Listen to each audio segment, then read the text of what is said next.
Une étudiante studieuse a cédé sa place à une vieille dame, sans savoir que son petit-fils était millionnaire. Bienvenue. N'oubliez pas de liker et de vous abonner. Et maintenant, passons à l'histoire. Le ciel parisien pleurait doucement. Ce matin-là, ses larmes grises glissant sur les vitres embuées du bus 72. Héléna Dubois, 24 ans, serrait contre elle un dossier usé contenant ses notes de l'école d'infirmière et les factures qu'elle n'avait pas encore pu payer. Ses yeux, d'un bleu pâle comme la Seine en hiver, fixaient le paysage urbain qui défilait lentement, pendant que ses doigts fins, rougis par le froid, tapotaient nerveusement sur son genou. « Prochain arrêt, rue de Rivoli ?» annonça la voix métallique du haut-parleur. Héléna ajusta son écharpe élimée, un cadeau de sa petite sœur Sophie. Le parfum de pain frais s'infiltrait dans le bus bondé depuis la boulangerie du coin, se mêlant aux effluves de parfums coûteux et d'eau, de pluie. 3 heures de sommeil. C'était tout ce qu'elle avait pu s'accorder entre son service de nuit à l'hôpital et ses cours du matin. Le bus s'arrêta brusquement, en voyant son carnet de notes valser sur le sol mouillé. En le ramassant, elle aperçut une vieille dame qui montait péniblement les marches du bus, s'agrippant à sa canne comme si sa vie en dépendait. Personne ne bougea. Les Parisiens restaient absorbés par leur téléphone ou feignaient de dormir. La vieille dame, vêtue d'un manteau en laine bordeaux élégant mais démodé, balayait l'allée du regard, cherchant en vain une place. Ses mains tremblantes trahissaient sa fatigue et sa fragilité. Héléna regarda l'heure sur son téléphone, 8h42. Son examen commençait à 9h en précise. Le professeur Moreau fermait systématiquement la porte à l'heure exacte, sans exception. Un retard signifiait un échec, et un échec pourrait compromettre sa bourse d'études, son seul espoir de finir sa formation et d'offrir un avenir meilleur à Sophie. Pourtant, quelque chose dans le regard de cette dame lui rappelait sa grand-mère, décédée l'année précédente. Cette même dignité silencieuse face aux difficultés. « Madame », Héléna se leva doucement. « Prenez ma place, je vous en prie. » La vieille dame tourna son visage ridé vers elle, surprise par cette proposition inattendue. « Oh non, ma petite, vous semblez épuisée vous-même. »« J'insiste, » sourit Héléna, rassemblant déjà ses affaires. « Je descends bientôt de toute façon. » C'était un mensonge, bien sûr. Son arrêt était encore à 15 minutes, et maintenant elle devrait faire le reste du trajet debout, compressée entre des inconnus irrités par la pluie et le lundi matin. La dame s'assit avec un soupir de soulagement qui valait tous les remerciements du monde. Puis elle leva les yeux vers Héléna et murmura « Je m'appelle Marguerite, Marguerite Blanc. Et vous êtes ?»« Héléna, Héléna Dubois. »« Eh bien, Héléna Dubois, la gentillesse est rare dans cette ville. N'oubliez jamais que les actes de bonté laissent des traces invisibles qui changent le cours des destins. » Ces paroles résonnèrent étrangement dans le brouhaha du bus parisien. Héléna hocha poliment la tête, sans savoir que de l'autre côté, de l'allée, un homme discret dans un costume sobre, mais impeccable, observait la scène avec un intérêt particulier. Le bus freina brutalement à un feu rouge, projetant Héléna contre une barre métallique. Son dossier s'ouvrit, éparpillant ses notes, et, plus embarrassante encore, la lettre de dernier avertissement de son propriétaire menaçant d'expulsion. L'homme en costume se pencha pour l'aider à ramasser ses papiers.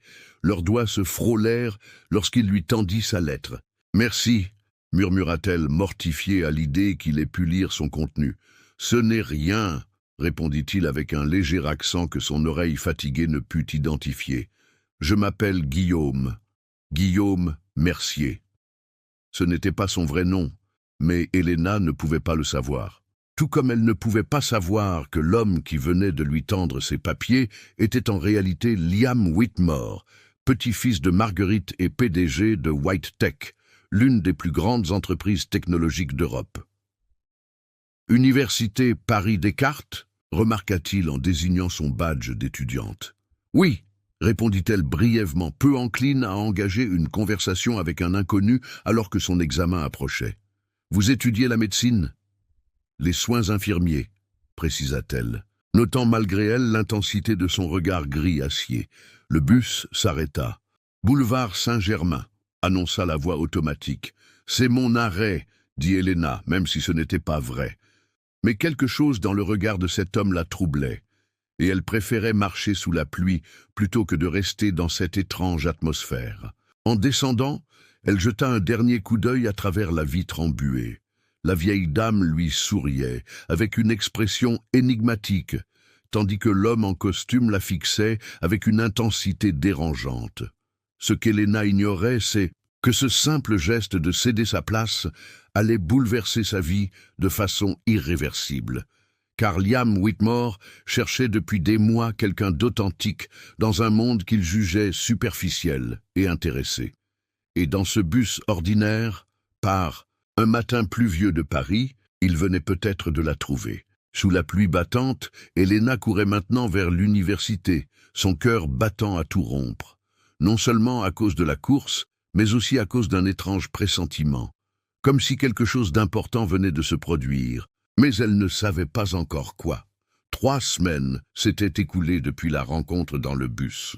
Helena avait réussi son examen de justesse, mais l'épuisement creusait chaque jour davantage son visage. Ce soir-là, après son service à l'hôpital Saint-Antoine, elle marchait le long des quais de Seine, savourant l'un de ces rares moments de calme. Les reflets de la tour Eiffel scintillaient sur l'eau noire, comme des promesses d'un bonheur presque tangible mais inaccessible. Son téléphone vibra. Un message de la directrice du centre pour personnes âgées où elle faisait « Du bénévolat 2 dimanches par mois. Nouveau volontaire demain? Pourriez-vous le former? Il s'appelle Guillaume Mercier. » Le nom lui sembla vaguement familier, mais sa mémoire épuisée ne fit pas immédiatement le lien. Elle répondit par l'affirmative avant de reprendre sa marche vers son minuscule studio du 19e arrondissement. Dans son appartement luxueux du 16e arrondissement, Liam Whitmore, connu désormais sous le nom de Guillaume, contemplait la ville lumière par la baie vitrée de son penthouse. L'image de cette jeune femme cédant sa place dans le bus ne l'avait pas quitté. Sa grand-mère, Marguerite, l'avait appelé juste après leur rencontre. « Liam, j'ai rencontré quelqu'un que tu devrais connaître. Une âme pure dans un monde cynique. » Il avait ri. « Grand-mère, arrête de jouer les entremetteuses. Ce n'est pas de l'entremise, c'est du discernement. Tu passes ton temps entouré de gens qui veulent quelque chose de toi. Cette fille, elle ne savait même pas qui j'étais, et pourtant elle m'a donné la seule chose qu'elle avait, son siège, alors qu'elle était visiblement épuisée. » C'est ainsi que Liam avait utilisé ses ressources pour retrouver Helena Dubois. Apprenant qu'elle faisait du bénévolat au Centre Sainte-Geneviève, il s'y était inscrit sous son pseudonyme, déterminé à la connaître sans le filtre de sa fortune. Le dimanche matin, Helena accueillit le nouveau volontaire avec un sourire cordial qui se figea lorsqu'elle reconnut l'homme du bus. « Vous !» commença-t-elle surprise. « Quelle coïncidence !» sourit-il avec une chaleur qui semblait authentique. « Je ne savais pas que vous travailliez ici. » Mensonge. Le premier d'une longue série. Au fil des semaines, une complicité se développa. Entre eux, faite de petits moments partagés, lectures aux résidents, parties de cartes avec les anciens, déjeuners rapides dans le jardin du centre. Guillaume Liam se montrait attentif, drôle, et semblait sincèrement intéressé par son parcours. Il évitait habilement les questions sur sa propre vie, prétendant être un simple consultant en informatique. Un jour, il arriva au centre avec 2 tasses de café. « J'ai remarqué que vous prenez toujours un café noir avant de commencer, » dit-il en lui tendant un gobelet. Ce geste anodin toucha Helena plus qu'elle ne voulut l'admettre. Personne ne faisait attention à ces détails de sa vie, pas même elle. Ce même jour, Sophie, la petite sœur d'Helena, l'appela en pleurs. Elle était tombée dans l'escalier de son lycée et s'était gravement blessée au genou. Les médecins parlaient d'une intervention chirurgicale coûteuse que leur assurance ne couvrirait pas entièrement. Helena sentit le sol se dérober sous ses pieds. Déjà au bord du gouffre financier, cette nouvelle dépense était impossible à assumer. « Tu sembles bouleversée » remarqua Guillaume en la voyant raccrocher. Elle hésita, puis lui confia sa situation. Sans s'en rendre compte, elle se livra comme jamais auparavant. Les années difficiles après la mort de leurs parents, les sacrifices pour que Sophie puisse étudier dans un bon lycée, ses 3 emplois, ses nuits, Blanche, je suis désolé, s'interrompit-elle soudain. Je ne sais pas pourquoi je vous raconte tout ça. Parfois, les étrangers sont les meilleurs confidents, répondit-il doucement, touché par sa résilience. 3 jours plus tard, Elena reçut un appel de l'hôpital. Une fondation anonyme proposait de couvrir tous les frais médicaux de Sophie. La chirurgie pourrait avoir lieu immédiatement. Le miracle tombait à point nommé. Trop, peut-être. Ce même soir, en rentrant épuisée de l'hôpital où Sophie venait d'être opérée, Elena alluma distraitement son ordinateur pour vérifier ses cours. Une notification de son agrégateur d'actualité attira son attention. Liam Whitmore, le génie discret de la tech française, fait un don historique aux hôpitaux parisiens. La photo qui accompagnait l'article l'affigea sur place. L'homme qu'elle connaissait sous le nom de Guillaume Mercier souriait au photographe lors d'un gala de charité. Les pièces du puzzle s'assemblèrent brutalement. Les questions évasives, l'intérêt soudain pour le bénévolat, les coïncidences trop parfaites, et maintenant cette donation mystérieuse pour Sophie. La trahison lui coupa le souffle. Pendant des semaines, il l'avait observée comme un spécimen rare, s'immisçant dans sa vie sous un faux prétexte. Était-elle un projet de charité? Une distraction pour milliardaires ennuyés?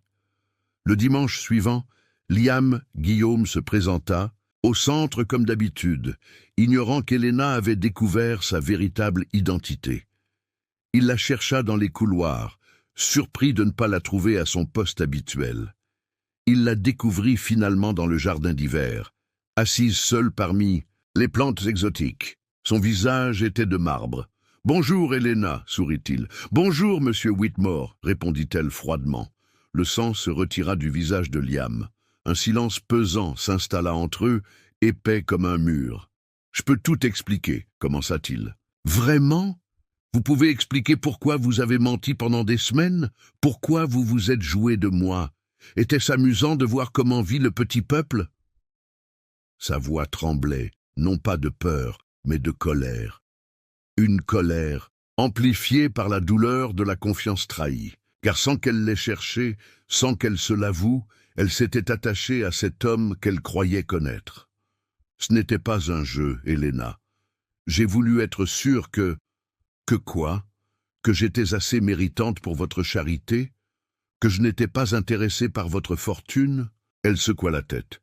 Je n'ai pas besoin de votre argent. La fondation qui a payé l'opération de Sophie, c'était vous, n'est-ce pas? Liam acquiesça lentement. Je vous rembourserai, jusqu'au dernier centime. Ce n'est pas nécessaire, et ce n'est pas possible avec votre salaire, répondit-il doucement. Ne me dites pas ce qui est possible ou non, s'écria-t-elle. Des larmes de frustration perlaient au coin de ses yeux. Vous ne savez rien de moi, de ma vie, de ce dont je suis capable. Tout ce que vous connaissez, c'est l'image que vous vous êtes faite de la gentille infirmière pauvre qui méritait votre attention. Mais je ne suis pas un projet, monsieur Whitmore. Je suis une personne. Elle se leva brusquement, son corps entier tremblant sous l'émotion. Elena, s'il vous plaît. Liam fit un pas vers elle, le visage défait. Pour la première fois de sa vie, sa fortune et son nom ne lui servaient à rien. Au contraire, il dressait une barrière infranchissable. « Ne m'approchez pas », murmura-t-elle, « ne me contactez plus jamais. » Elle quitta le jardin d'hiver d'un pas rapide, laissant derrière elle un homme désemparé qui réalisait trop tard le prix du mensonge. Dans sa poche, il serrait le petit objet qu'il comptait lui offrir ce jour-là, un porte-clés en forme d'étoile, semblable à celui qu'elle avait perdu lors de leur première rencontre dans le bus. Ce qu'il ignorait, c'est que Marguerite, sa grand-mère, avait observé toute la scène depuis la porte du jardin, et qu'elle n'avait pas l'intention de laisser cette histoire se terminer ainsi. Dans son studio, Elena fixait le plafond, incapable de dormir. La douleur était bien plus intense qu'elle ne l'aurait imaginé. Non pas pour l'argent ou les mensonges, mais pour ce qui aurait pu être si tout avait été sincère depuis le début. Une semaine passa. Les jours d'Elena s'écoulaient dans une routine mécanique. L'hôpital, l'université, les visites à Sophie qui se remettait bien de son opération. Mais son cœur restait enchaîné à cette rencontre dans le jardin d'hiver, à ces mots échangés, à cette douleur sourde qui ne la quittait plus. Un matin pluvieux, alors qu'elle sortait de son immeuble, une silhouette familière l'attendait sous un parapluie bordeaux. Marguerite Blanc, droite et digne malgré son âge, lui sourit doucement. « Bonjour, Elena. Puis-je vous offrir un café? J'aimerais vous parler. » La surprise fut telle qu'Elena acquiesça sans réfléchir. Elles s'installèrent dans un petit café aux tables en marbre et aux chaises en fer forgé, typiquement parisien. « Comment avez-vous trouvé mon adresse ?» demanda finalement Elena, les mains serrées autour de sa tasse brûlante. « Je suis la grand-mère de Liam. Cela me donne certains privilèges, mais aussi certaines responsabilités. » Marguerite sortit de son sac une enveloppe jaunie. « Savez-vous pourquoi j'étais dans ce bus ce matin-là » Elena secoua la tête. « Je venais de l'hôpital. On m'avait diagnostiqué un cancer en phase terminale. 6 mois, peut-être moins. » Elle sourit devant l'expression horrifiée d'Elena. « Ne vous inquiétez pas, le diagnostic s'est avéré inexact. Mais ce jour-là, j'étais convaincu que mon temps était compté. J'avais décidé de prendre le bus plutôt que ma voiture avec chauffeur, pour sentir une dernière fois la vie ordinaire autour de moi. » Elle ouvrit l'enveloppe et en sortit une photo. C'était Elena, debout dans le bus, offrant sa place. Liam était avec moi ce jour-là. Il prenait soin de sa vieille grand-mère. Marguerite lui tendit la photo. « Regardez votre visage. Vous étiez épuisé, préoccupé, mais dans vos yeux brillait une lumière que l'argent ne peut acheter. » Elena fixa la photo, troublée par cette version d'elle-même qu'elle ne reconnaissait pas. « Mon petit-fils a passé sa vie entouré de personnes qui le voyaient comme un compte en banque, un tremplin social, un parti avantageux, jamais comme un homme. » Marguerite posa sa main ridée sur celle d'Elena. « Il a menti sur son nom, oui, mais jamais sur ses sentiments. Il voulait juste être sûr que vous voyiez l'homme, pas le milliardaire. »« Il aurait pu me faire confiance, » murmura Elena. « La confiance est un luxe quand on possède une fortune, » répondit simplement Marguerite. « Savez-vous ce qu'il m'a dit après avoir découvert que vous l'aviez démasqué?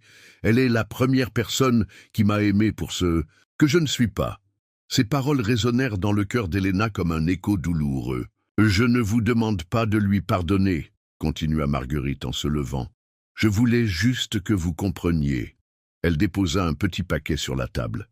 « Il voulait vous donner ceci. Un souvenir du jour où vous avez changé sa vie. » Elle partit, laissant Elena seule avec le paquet et la photo. À l'intérieur se trouvait un porte-clés en forme d'étoile, avec une note « Pour vous rappeler que la vraie richesse se trouve dans les gestes que l'on fait sans rien attendre en retour. Pardonnez-moi d'avoir cherché à connaître la personne derrière le geste, elle. » Cette nuit-là, pour la première fois depuis longtemps, Elena pleura. Non pas de tristesse ou de colère, mais de cette émotion complexe qui naît lorsque la vérité ouvre une brèche dans nos certitudes. 3 jours plus tard, son téléphone s'illumina avec un message. « Je serai au banc près du bassin du Luxembourg demain à 15 heures. Si vous venez, je saurai que nous pouvons au moins parler. Si vous ne venez pas, je comprendrai et je ne vous importunerai plus jamais. Liam sans masque cette fois. » Le lendemain, le jardin du Luxembourg s'éveillait sous un soleil timide. Les enfants poussaient leurs bateaux sur le grand bassin, les étudiants lisaient sous les arbres. Liam attendait, nerveux comme un adolescent à son premier rendez-vous. Il avait troqué son costume impeccable contre un simple jean et un pull gris, une tentative maladroite d'être normal. À 15h10, son cœur commença à s'alourdir. À 15h20, il se leva, prêt à partir, convaincu qu'elle ne viendrait pas.